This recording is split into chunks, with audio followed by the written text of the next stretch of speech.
السلام علیکم بچوں، آج 10ویں جماعت کے تاریخ کے ایک نئے ویڈیو کے ساتھ آپ کے سامنے حاضر ہے۔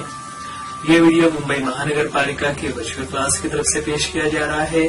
میں انصاری راشد اختر 10ویں جماعت کے تاریخ کے ایک نئے سبق کے ساتھ۔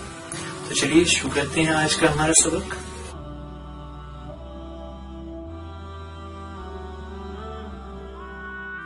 آج 10ویں جماعت کے تاریخ میں ہم جو چیپٹر دیکھنے جا رہے ہیں وہ ہے چیپٹر 1۔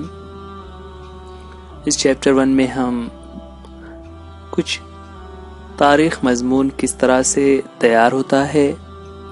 ہم جو تاریخ اب تک پڑھتے آ رہے تھے، ہم نے 4تھی جماعت سے شروع کیا تھا اور الگ الگ کلاسز میں ہم نے الگ الگ تاریخ پڑھی۔ یہاں پر 10ویں جماعت میں ہم یہ دیکھیں گے کہ یہ تاریخ لکھی کس طرح سے جاتی ہے۔ اسی کو عنوان دیا ہوا ہے تاریخ نویسی۔ تاریخ نویسی کے 2 مختلف طریقے ہیں، جس میں پہلے سبق میں ہم دیکھنے والے ہیں تاریخ نویسی کی مغربی روایات۔ مغربی سے مراد کیا ہوتا ہے؟ وہ ممالک جو مغرب میں واقع ہیں، جو خاص طور سے یورپ اور اس کے آس پاس ہیں، وہ مغربی ممالک کہلاتے ہیں۔ تو تاریخ نویسی میں مغربی ممالک میں کس طرح کا طریقہ اختیار کیا گیا، وہاں کی کیا روایات رہی، اس کے تعلق سے کچھ باتیں ہم یہاں پر تاریخ اس سبق میں پڑھنے والے ہیں۔ ہماری بک کا ٹائٹل پیج۔ اس سبق میں جو اہم نکات ہم دیکھنے والے ہیں وہ یہ ہیں۔ سب سے پہلے ہم دیکھیں گے کہ تاریخ نویسی کی روایت، یعنی تاریخ نویسی کی ابتدا کب سے ہوئی۔ پھر جدید تاریخ نویسی یعنی نئے طریقے سے، ماڈرن طریقے میں تاریخ کو کس طرح سے لکھا گیا۔ اس کے بعد تیسرا پوائنٹ ہم دیکھیں گے کہ یورپ میں سائنسی نقطہ نظر کا ارتقاء اور تاریخ نویسی، ان دونوں کے درمیان کیا تعلق رہا۔ اور لاسٹ میں ہم دیکھیں گے کچھ اہم مفکرین، یعنی کچھ اہم ایسے لوگ جنہوں نے تاریخ کو لکھا ہے، تو ان مفکرین کے بارے میں ہم یہاں پر دیکھیں گے۔ چلیے شروعات کرتے ہیں پہلے پوائنٹ سے، یعنی تاریخ نویسی کی روایت۔ ابتدائی پیراگراف میں بتا رہے ہیں کہ گزشتہ زمانے میں جو بھی واقعات وقوع پذیر ہو رہے تھے، جب اسے ہم ترتیب وار مربوط کر کے ایک ساتھ لکھتے ہیں، جس کا مقصد یہ ہوتا ہے کہ اس کی تحقیق کی جا سکے، اسے لکھا جا سکے، اس کا مطالعہ کیا جا سکے، تو یہ تاریخ نویسی کہلاتا ہے۔ سائنسی علوم میں حاصل کردہ معلومات کی صداقت کی جانچ کے لیے تجرباتی طریقے اور راست مشاہدے پر انحصار کیا جاتا ہے۔ اس طریقہ کار کے ذریعے مختلف واقعات سے متعلق تمام ادوار کے عمومی اصولوں کو پیش کرنا اور انہیں بار بار ثابت کرنا ممکن ہوتا ہے نا۔ یہاں پر جس طرح جتنے بھی سائنسی علوم ہیں نا، سائنس میں ہم الگ الگ چیزیں جو پڑھتے ہیں، دراصل وہ سب تجربات اور مشاہدے کی بنیاد پر ان کے اصول بنائے گئے ہیں۔ تو تاریخ میں بھی اسی پر عمل کیا جا رہا ہے، جس کی وجہ سے ہوتا یہ ہے کہ اصول بنانا اور ان اصولوں کو ثابت کرنا یہ آسان ہو جاتا ہے۔ تاریخ کی تحقیق میں تجرباتی طریقہ اور راست مشاہدے پر انحصار کرنا ممکن نہیں۔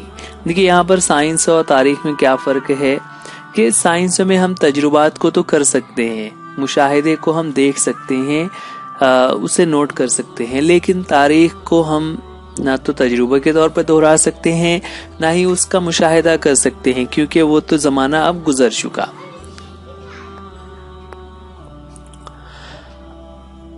کیونکہ یہ واقعات وقوع پذیر ہو چکے ہیں اور اس وقت ان کے مشاہدے کے لیے ہم اس جگہ موجود نہیں تھے، نیز ان واقعات کو دہرایا بھی نہیں جا سکتا۔ اس طرح تمام ادوار کے عمومی اصولوں کو پیش کرنا اور انہیں ثابت کرنا یہ ممکن نہیں ہے نا۔ کوئی بھی تاریخی بات ہو، اسے ہم دوبارہ سے کر کے نہیں دیکھ سکتے کہ کیسے ہوا ہوگا، اور اس وقت کا کوئی انسان بھی ہمارے پاس موجود نہیں ہوتا کہ وہ ہمیں بتا سکے کہ کس طرح سے کون سے واقعات ہوئے تھے۔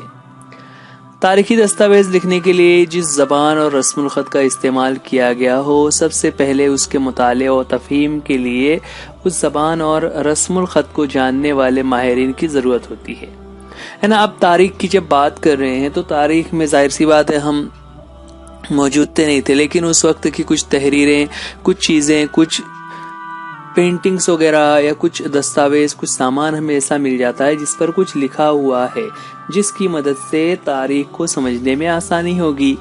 تو جو بھی اس پر زبان لکھی ہوئی ہے اس کو پڑھنا، اس کو سمجھنا، اس پر جو تحریر ہے اس کا رسم الخط ہے نا، رسم الخط یعنی جس زبان میں لکھا ہوا ہے، وہ جس الفابیٹ میں لکھا ہوا ہے اس کو سمجھنا۔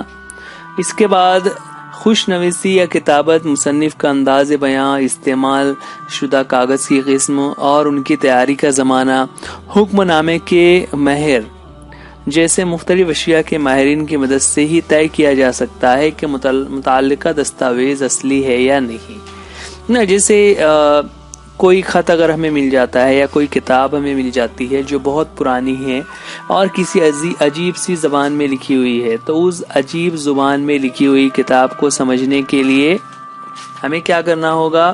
اس زبان کے ماہرین کو ڈھونڈنا ہوگا جو اس زبان کو سمجھ سکے، اور ساتھ ہی ایسے ماہرین کو بھی ڈھونڈنا ہوگا جو اس دستاویز کے اصلی ہونے کی شناخت کر سکے۔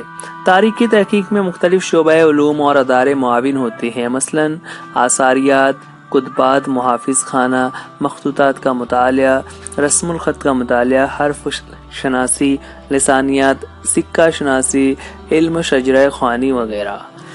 جب ہم تاریخ کی بات کر رہے ہیں تو تاریخ صرف ایک سبجیکٹ نہیں ہے، بلکہ اس میں بہت سارے الگ الگ سبجیکٹس بھی شامل ہوتے ہیں، جس کی یہاں پر کچھ مثالیں دی ہوئی ہیں کہ آثاریات یعنی محکمہ آثار قدیمہ جو پرانی تاریخی چیزوں، تاریخی عمارتوں کی حفاظت کا کام کر رہا ہوتا ہے۔ اس طرح خطوط ہیں یا مختلف پرانی زبانوں کے رسم الخط کو جاننے والے، اس کے پہچاننے والے، پرانی زبانوں کو دیکھ کر اسے پڑھنے اور اس کے معنی کو انداز لگانے والے وغیرہ، اس طرح سے الگ الگ قسم کے ماہرین کی تاریخ میں ضرورت ہوتی ہے۔ اب یہاں پر تاریخ کی پیشکش کے نام پر کس طرح سے چیزوں کو جمع کیا جاتا ہے، تو اس میں 6 پوائنٹس دیے ہوئے ہیں۔ سب سے پہلے اوپر ہے کہ تاریخی دستیاب تاریخی معلومات کے حوالوں کی جانچ کرنا، کہ جو دستاویز ہمارے پاس ہیں وہ کس طریقے سے ہم تک پہنچے ہیں، یعنی وہ سچے ہیں یا نہیں ہیں، پہلے کس کے پاس تھا، وہاں سے کیسے آیا، ہے نا۔ جیسے سپوز اگر کوئی شخص آئے اور یہ کہے کہ میرے پاس مغلوں کے زمانے کی ایک انگوٹھی ہے، تو اس کے لیے ہمیں کیا کرنا ہوگا؟ ہمیں اس کی جانچ کرنا ہوگی کہ یہ جو شخص ہے، یہ جو بول رہا ہے کہ یہ انگوٹھی ہے، تو وہ کہاں سے آئی۔ تاریخی وسائل کا تجزیاتی تحقیق کرنا ہوگا نا، جو بھی وسائل ہمارے پاس ہیں، ہم نے اس سے پہلے 9ویں میں پڑھا تاریخی وسائل، تو ان کا تحقیق کرنا ہوگی کہ وہ تاریخی وسائل کس طرح سے سچ ہیں یا نہیں۔ ممکنہ تصورات پیش کرنا، کہ اپنے طور سے انداز لگا کر باتوں کو بتانا کہ کیا ہوا ہوگا۔ تاریخی حوالوں سے متعلق مناسب سوالات پیش کرنا، جب تاریخی حوالوں کی بات ہو رہی ہے تو اس کے متعلق سوالات پیش کرنا کہ کس زمانے میں ہوا تھا، اس وقت لوگوں کے کپڑے کیسے ہوا کرتے تھے، لوگوں کے مکانات کیسے ہوا کرتے تھے وغیرہ۔ مخصوص تاریخی واقعات سے متعلق حاصل شدہ معلومات کے زمانی مکانی حوالے اور تاریخ کے مطالعے کے طریقے کے مختلف تصوراتی خاکوں کی تفہیم کرنا۔ تو مختلف زمانوں میں جس طرح کے وہاں کے رسم و رواج، وہاں کے کپڑے، وہاں کے مکانات رہے ہیں، اس کو سمجھنے کی کوشش کرنا۔ اور اس کے علاوہ آخری پوائنٹ ہے کہ تاریخی معلومات کی ذخیرہ اندوزی، تاریخی تبدیلیوں کے لیے ذمہ دار عوامل کی نشاندہی اور ان کا تقابلی تجزیہ کرنا۔ تو جو بھی معلومات ہمارے پاس جمع ہوئی ہے، جو بھی تاریخی معلومات دستیاب ہے، ان کو صرف ایسے ہی قبول کر لینا نہیں، بلکہ ان کا تقابلی تجزیہ کرنا کہ اس کے پہلے کیا ہوا تھا، اس کے بعد کیا ہوا، تو کیا یہ جو بات ہمارے سامنے آئی ہے وہ پہلی والی اور اس کے بعد والی باتوں سے میچ ہوتی ہے، اس طرح سے اس کو کمپیئر کر کے ہم تاریخ کی پیشکش کی جاتی ہے نا، تاریخ کو لوگوں کے سامنے بتایا جاتا ہے۔ آگے بتاتے ہیں کہ تاریخ نویسی کی روایت۔ ہم یہ جان چکے ہیں کہ دستیاب ثبوتوں کی تجزیاتی تحقیق کر کے ماضی میں وقوع پذیر واقعات کو تاریخ میں کس طرح پیش کیا جاتا ہے، پیشکش کے اس طریقہ تحریر کو تاریخ نویسی کہتے ہیں۔ اسی طرح تاریخ کی تحقیقی طور پر پیش کرنے والے محقق کو مورخ یا تاریخ نویس کہتے ہیں۔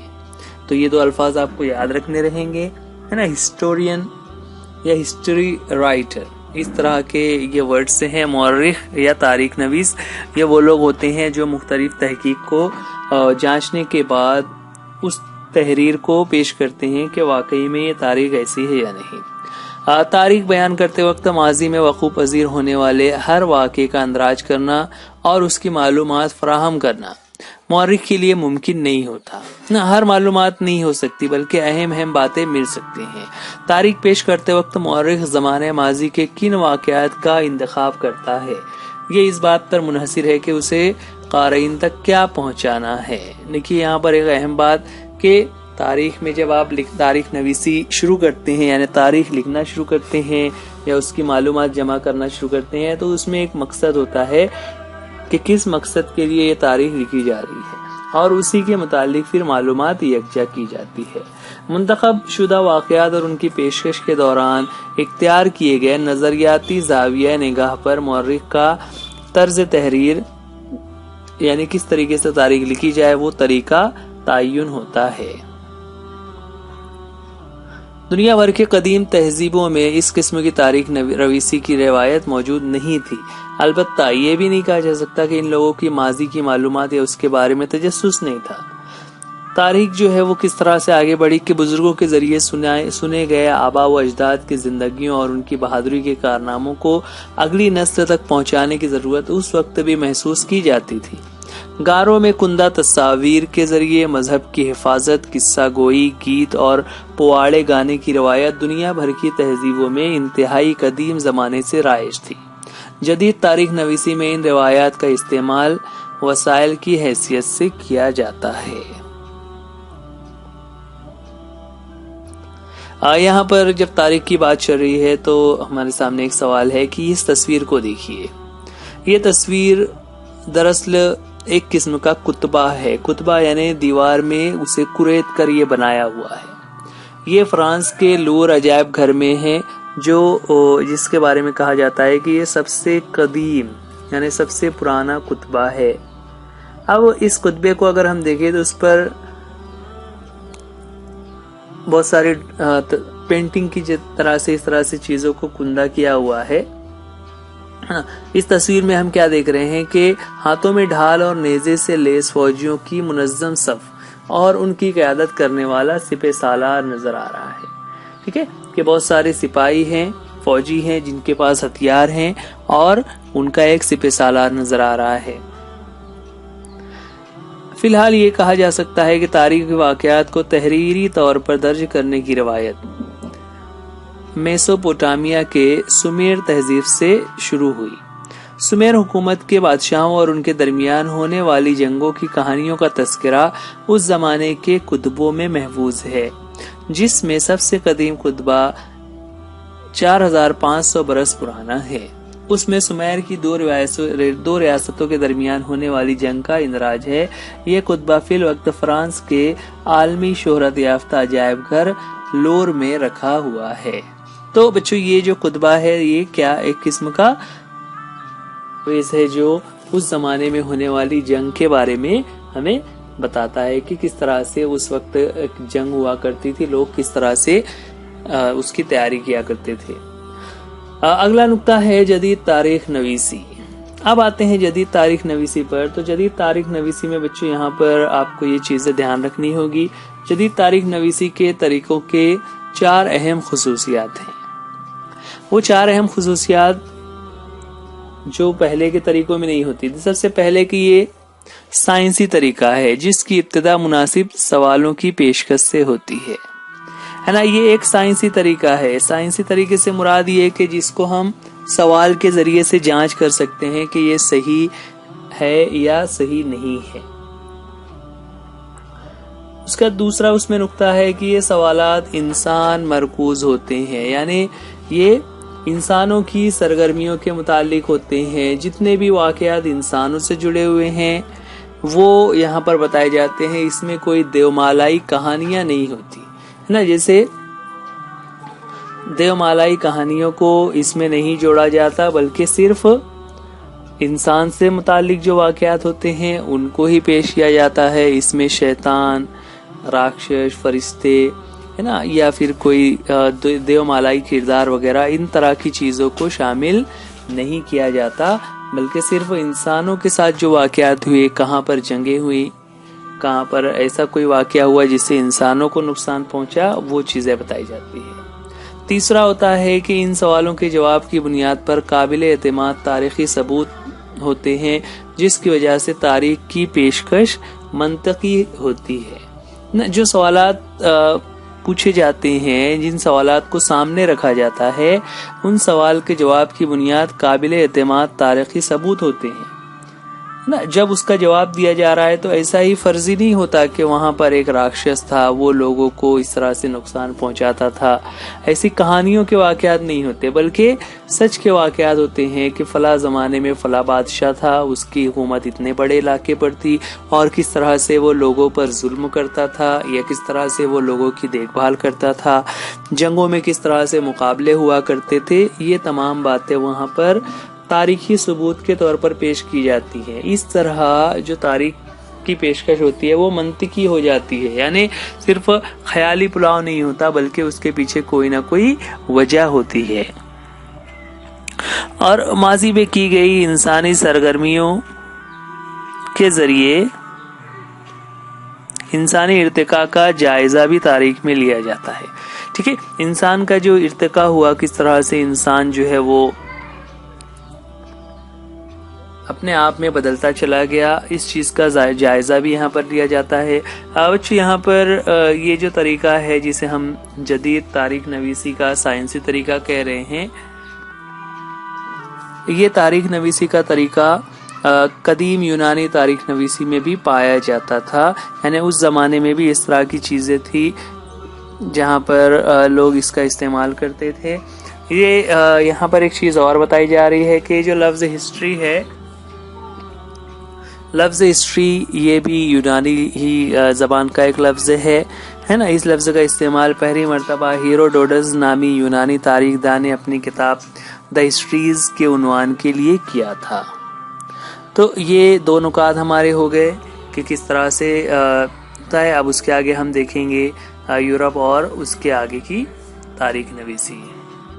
اس کے آگے بڑھتے ہیں جس میں ہم اس چیپٹر کے تھرڈ ٹاپک پر آئیں. تو تھرڈ ٹاپک ہے یورپ میں سائنسی نقطہ نظر کا ارتقاء اور تاریخ نویسی.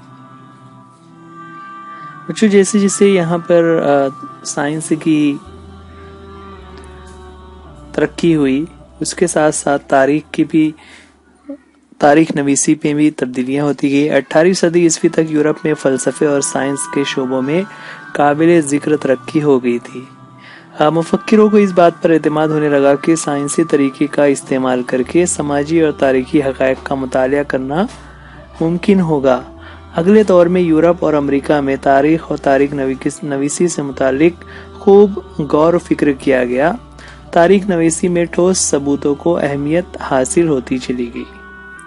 18ویں صدی سے قبل یورپ کی یونیورسٹیوں میں ہر جگہ خدا سے متعلق مباحثے اور فلسفے جیسے مضامین کو ہی زیادہ اہمیت دی گئی تھی. لیکن دھیرے دھیرے رفتہ رفتہ یہ تصویر بدلنے لگی اور 1737 میں جرمنی میں گونٹگین یونیورسٹی قائم کی گئی. اس یونیورسٹی میں پہلی مرتبہ مضمون تاریخ کو آزادانہ درجہ دیا گیا. اس کے بعد جرمنی کے دیگر یونیورسٹیاں بھی تاریخی مطالعے کا مرکز بن گئی. جب بھی تاریخ کی بات ہوتی تھی تو لوگ صرف مذہب اور خدا تک ہی محدود رہتے تھے, لیکن 18ویں صدی میں وہ بدلنے لگا۔ اب 18ویں صدی میں جن لوگوں نے، جن مفکرین نے یہاں پر اہم رول ادا کیا، ان کے بارے میں کچھ معلومات حاصل کریں گے اس عنوان کے تحت، جو کہ ہے اہم مفکرین۔ علم تاریخ نویسی کے ارتقاء میں کئی مفکرین کا اہم کردار رہا ہے۔ بہت سارے لوگ تھے الگ الگ ممالک سے، الگ الگ براعظموں سے، جو اس پر غور و فکر کر رہے تھے۔ ان میں سے کچھ کے بارے میں ہم یہاں پر معلومات حاصل کریں گے، جنہوں نے تاریخ نویسی اور تاریخ کے متعلق اہم کام کیے۔ اس میں پہلا نام آتا ہے رینے ڈیکارٹ۔ رینے ڈیکارٹ جو کہ ایک فرینچ نام ہے، ان کا زمانہ ہے 1596 سے 1650 میں ان کا انتقال ہوا۔ تو اس زمانے تک لوگ صرف مذہب اور خدا کے تعلق سے تاریخی باتوں کو یاد رکھتے تھے، لیکن رینے ڈیکارٹ نے اس میں تبدیلی کی۔ یہ خیال پرزور طریقے سے پیش کیا جاتا تھا کہ تاریخ نویسی میں استعمال ہونے والے تاریخی وسائل، خصوصاً دستاویز کی تصدیق نہایت ضروری ہے۔ ان مفکرین میں رینے ڈیکارٹ نامی فرانسیسی فلسفی پیش تھی، یعنی جو بھی بات تاریخی تعلق سے کہی جائے گی اس میں کوئی نہ کوئی دستاویز ہونا چاہیے، کوئی نہ کوئی وسائل ہونا چاہیے۔ یوں ہی صرف سنی سنائی باتوں کو قبول نہیں کیا جائے گا، بلکہ دستاویز کا ہونا ضروری ہے، اور دستاویز بھی صحیح ہو۔ یہ جو ہمیں ایک پرانی بک نظر آ رہی ہے، یہ دراصل رینے ڈیکارٹ کی ہی بک ہے، جس کا ٹائٹل ہے ڈسکورس آن دا میتھڈ۔ یہ فرینچ میں لکھی ہوئی ہے۔ تو ان کی جو کتاب تھی ڈسکورس آن دی میتھڈ، اس کتاب میں انہوں نے ایک اصول سائنسی تحقیق کے نظریے سے کافی اہم مانا جاتا ہے۔ وہ کیا ہے کہ جب تک بلا شک و شبہ کسی واقعے کی سچائی قابل اعتماد نہیں ہوتی، اسے ہرگز قبول نہیں کرنا چاہیے۔ تو ان کی کتاب کا ایک بنیادی اصول کیا تھا کہ کوئی بھی بات جب ہم تاریخ کے تعلق سے کہہ رہے ہیں تو وہ بات سچی ہے یا نہیں ہے، اگر اس میں ذرا سا بھی شک و شبہ ہو تو اسے بالکل بھی قبول نہیں کرنا چاہیے۔ بہت ساری تاریخی واقعات اور تاریخی باتیں ایسی ہوتی ہیں جو لوگوں نے اس میں من گھڑت چیزوں کو جوڑ دیا ہوتا ہے نا، لیکن یہاں پر رینے ڈیکارٹ نے پہلی مرتبہ اس بات پر زور دیا کہ جس میں ذرا سا بھی شک و شبہ ہوگا اس بات کو قبول نہیں کیا جائے گا۔ تو رینے ڈیکارٹ، اس کے بعد دوسرا ایک نام ہے والٹیئر۔ والٹیئر کا جو زمانہ ہے وہ 1694 سے 1778 ہے۔ ان کا اصلی نام فرانسوا مری ایروے تھا، وہ بھی فرانس کے تعلق رکھنے والے تھے۔ انہوں نے تاریخ نویسی کے لیے نہ صرف ٹھوس حقائق اور واقعات کی ترتیب پر توجہ دی، بلکہ یہ خیال بھی پیش کیا کہ اس زمانے کے سماجی روایات، تجارت، معاشی نظام، زراعت وغیرہ امور کا خیال رکھنا چاہیے۔ یعنی صرف جو اہم واقعات ہو رہے ہیں اسی کو نہیں، بلکہ ہر طریقے کی سماجی روایات ہوں، تجارت ہو، کاروبار ہو، اس پر بھی دھیان دینا چاہیے۔ اور آگے مزید بتا رہے ہیں کہ اس وجہ سے یہ بات سامنے آئی کہ تاریخ مرتب کرتے وقت انسانی زندگی کے تمام پہلوؤں کا احاطہ کرنا ضروری ہے۔ اس اعتبار سے والٹیئر کو جدید تاریخ نویسی کا بانی کہا جاتا ہے۔ بچوں یہ یاد رکھیں گے، والٹیئر کو جدید تاریخ نویسی کا بانی کہا جاتا ہے۔ والٹیئر کے بعد آگے بڑھتے ہیں اگلے مفکر کی طرف، جو کہ ہے جارج ولیم فریڈرک ہیگل۔ جیسا کہ تصویر میں ہمیں نظر آ رہے ہیں، جارج ولیم فریڈرک ہیگل یہ ایک جرمن فلاسفر تھے۔ انہوں نے اس بات پر زور دیا کہ تاریخ کو منطقی طریقے سے پیش کیا جائے، مطلب ہر ایکشن یا جو بھی واقعہ ہو رہا ہے اس کی وجہ کیا ہے، اس وجہ کو سمجھنے کی کوشش کی جائے۔ تاریخ میں واقعات کی ترتیب ارتقاء کے مراحل ظاہر کرتی ہے۔ اس نے دعویٰ کیا کہ مورخ کو وقتاً فوقتاً حاصل ہونے والے ثبوتوں کے اعتبار سے تاریخ کی پیشکش کا بدلتے رہنا فطری امر ہے۔ اس کی وضاحت کی وجہ سے کئی فلسفیوں کو اس بات کا یقین ہوا کہ اگرچہ تاریخ کو طریقہ تحقیق سائنس کے تاریخ کا طریقہ سے مختلف ہے، لیکن ان سے کمتر نہیں۔ انسائکلوپیڈیا آف فلاسفیکل سائنسز نامی کتاب میں جارج ولیم فریڈرک ہیگل کے لیکچرز اور مضامین شامل ہے۔ ہیگل کی تصنیف ریزن ان ہسٹری کافی مشہور ہے۔ تو ان کی یہ دو کتابیں ہیں، انسائکلوپیڈیا آف فلاسفیکل سائنسز اور دوسرا ریزن ان ہسٹری۔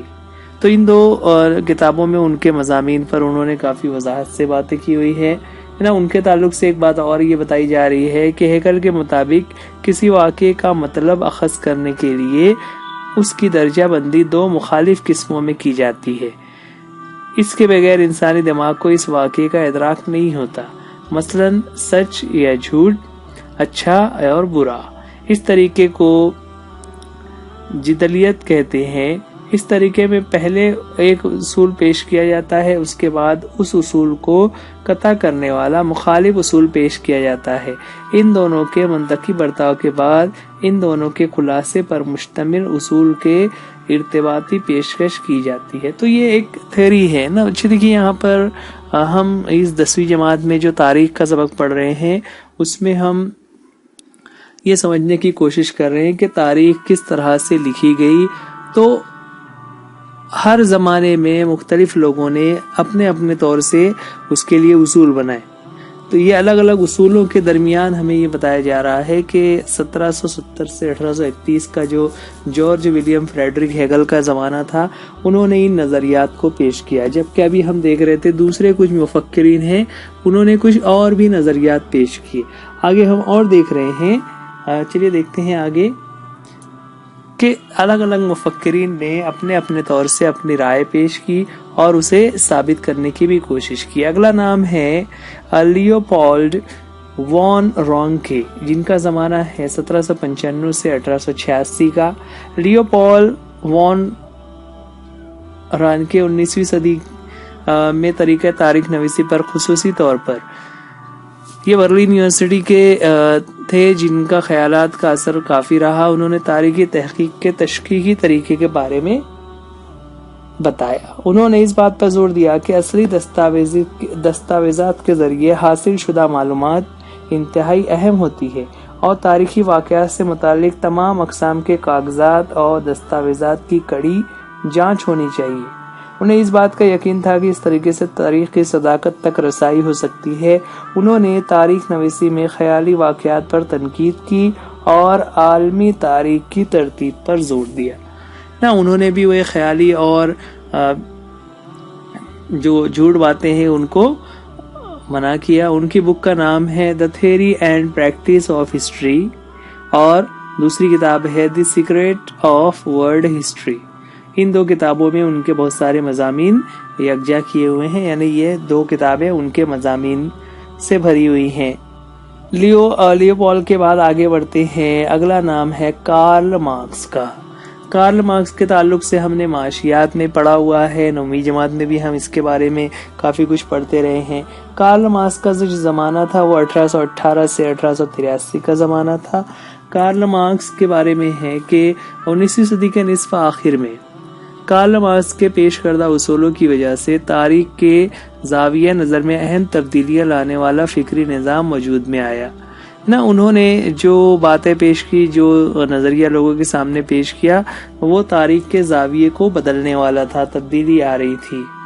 انہوں نے خیال پیش کیا کہ تاریخ غیر مرئی تصورات پر نہیں بلکہ زندہ انسانوں کے تذکرے پر مبنی ہوتی ہے نا۔ غیر مرئی تصورات یعنی خیالی باتیں، کہ جیسے اگزامپل کے طور پر اگر ہم بات کریں کہ الادین کا چراغ، تو الادین کے چراغ سے جن نکلتا ہے، لیکن اگر آپ سے کوئی پوچھے کہ یہ واقعہ کس سن میں ہوا تھا، کس جگہ پر ہوا تھا، وہاں پر کون سے راجا کی حکومت تھی، تو یہ باتیں ہم نہیں بتا سکتے، کیونکہ یہ کہانیاں ہیں، قصے ہیں، اس میں حقیقت کو جاننا ممکن نہیں۔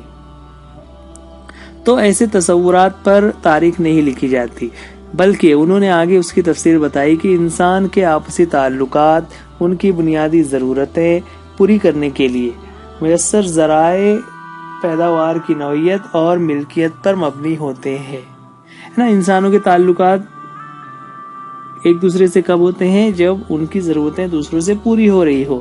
سماج کے مختلف طبقات کو وسائل یکساں طور پر میسر نہیں ہوتے نا، یہ ہم دیکھتے ہیں بہت سارے لوگ غریب ہوتے ہیں، بہت سارے لوگ امیر ہوتے ہیں، کسی کے پاس روزگار ہوتا ہے، کسی کے پاس زمینیں ہوتی ہیں، کسی کے پاس کپڑے ہوتے ہیں، اور کسی کے پاس یہ تمام چیزیں نہیں ہوتی۔ تو ہر طریقے سے لوگوں کے پاس جو وسائل ہیں وہ یکساں نہیں ہوتے، جس کی وجہ سے سماج میں طبقات پر مبنی غیر مساوی تقسیم کی وجہ سے طبقاتی کشمکش پیدا ہوتی ہے نا۔ اس میں پھر کیا ہوتا ہے کہ جو الگ الگ طبقے ہو گئے ہیں ان میں ایک کشمکش پیدا ہو جاتی ہے، انہیں لگتا ہے کہ وہ لوگ ہمارا نقصان کر رہے ہیں، اور دوسرے طبقے کو لگتا ہے کہ پہلے طبقے والے نقصان کر رہے ہیں۔ جن طبقات کے پاس ذرائع پیداوار ہوتے ہیں وہ دیگر طبقوں کا معاشی استحصال کرتے ہیں نا، جن کے پاس زیادہ مال و دولت اور وسائل ہوں گے وہ دوسروں کا معاشی استحصال کرتے ہیں۔ یہاں پر کارل مارکس کی بک ہے جس کا یہ سرِ ورق آپ کے سامنے دیا ہوا ہے، داس کیپٹل، جس میں انہوں نے پورے ایک نظام کو بتایا ہے کہ کس طرح سے ہمارا سماجی نظام ہونا چاہیے۔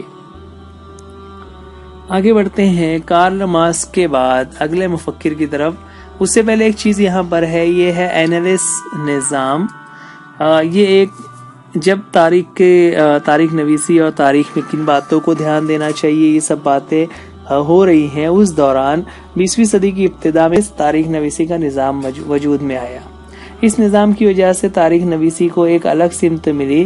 تاریخ کے مطالعے کو صرف سیاسی اتل پتل، بادشاہوں، عظیم رہنماؤں اور ان کی سیاست، سفارت اور جنگوں پر مرکوز نہ کرتے ہوئے اس دور کے موسم، مقامی لوگ، زراعت، تجارت، ٹیکنالوجی، نقل و حمل، مواصلاتی وسائل، سماجی درجہ بندی اور اکثریت کا رجحان جیسے موضوعات کو بھی مطالعے میں اہم سمجھا جانے لگا۔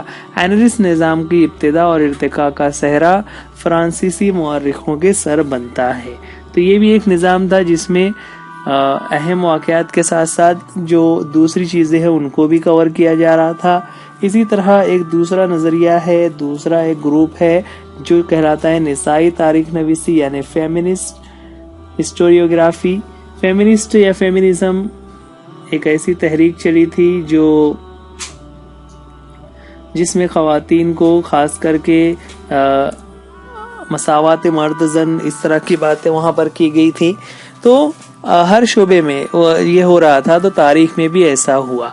نسائی تاریخ نویسی یعنی خواتین کے نقطہ نظر کے مطابق کی گئی تاریخ کی از سر نو تشکیل۔ سیما و بوا نامی فرانسیسی دانشور نے نسائیت کی بنیادی کردار ثابت کیا۔ نسائی تاریخ نویسی میں خواتین کی شمولیت کے ساتھ تاریخ نویسی کے شعبوں میں مردوں کی فوقیت پر مرکوز زاویہ نظر پر از سر نو غور کرنے پر زور دیا گیا۔